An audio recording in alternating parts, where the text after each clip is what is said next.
Hey there, this is Alex Kluge from Toronto Home Experts, and I'm here to dive into the April 2021 Toronto real estate market update. Now, before we dive into the numbers, I want to talk about a little bit of where we were last year and compared to where we are this year.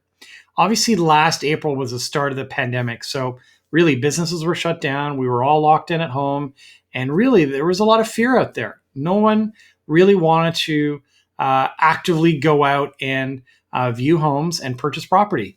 There was a lot of uncertainty back then. So when we're comparing last year's numbers to this year's numbers, really want to take that into a frame of mind because some of these numbers are pretty eye-popping, starting with sales volume. No surprise, sales volume is up significantly over what it was last year, but still like 362% is pretty significant. And again, when we compare volume where we were last April, we're actually really, really historically at all-time lows. And obviously the pandemic played a huge part into that. Active listings, no surprise, is going to be up as well, but only 10%. Why is that? Well, there was some uncertainty last year. And actually looking back at some of the media articles that were printed and some of the discussions that we saw online, a lot of people just thought this coronavirus thing would be over in a few weeks. And here we are a year later, still living with it. So, there was a lot of sellers that had kept their properties on the market and took them off the market. So when we're looking at active listings at the end, this is a snapshot at the end of the month, they were still pretty high last year. So obviously, sales volume is down significantly from last year in 2020. And when we compare to this year, sales volume is much higher, obviously, because inventory is selling. So no surprise that active listings is up. But the story really is with the sales volume, because that really tells us what's happening in terms of product that's moving in terms of houses and condos. And new listings, no surprise, is up significantly, 237%.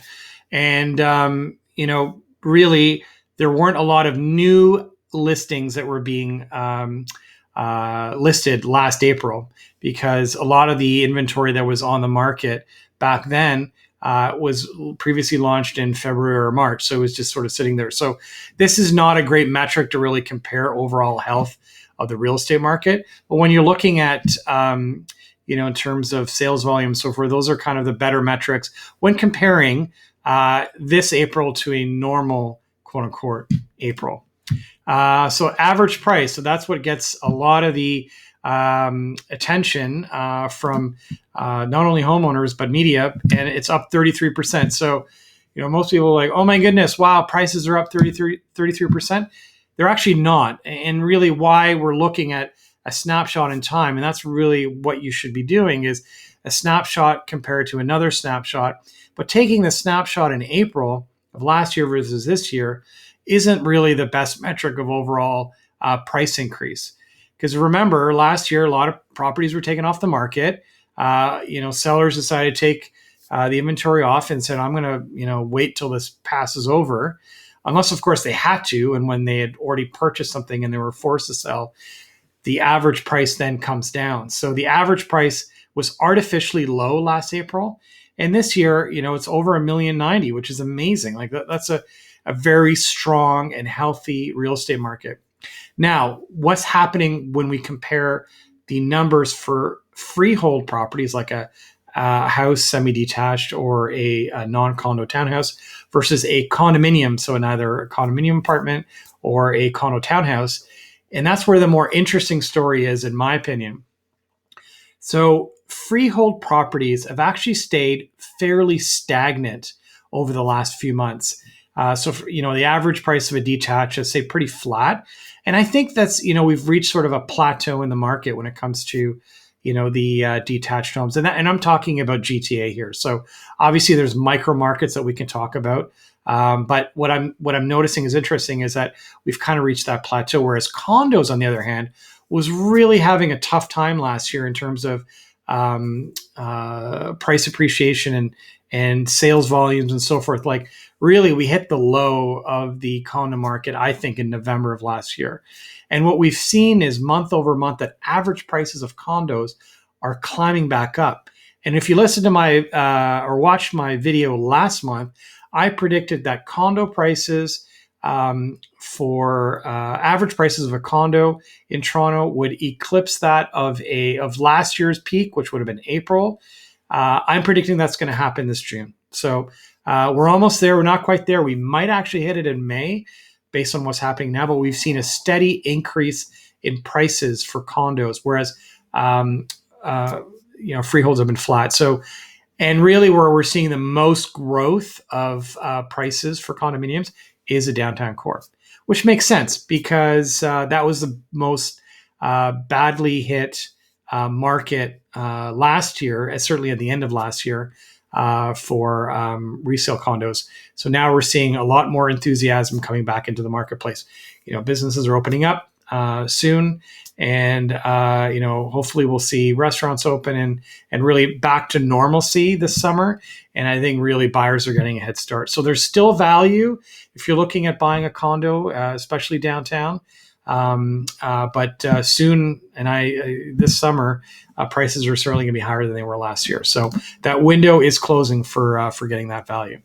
So days on market is another great metric that I like to look at, and I don't like to compare last April to this April. Like, I'm more interested actually when we're looking at some of these numbers, comparing, June or July of last year to June or July of this coming year. That will be really a apples to apples type of comparison. But no surprise that days of market are around 10, which is unbelievably low for when we're talking about a GTA average. Whereas last year 19 was obviously artificially high because we had the pandemic and there was some uncertainty regarding properties and whether it was actually a good time to buy despite what's happening economically in the country.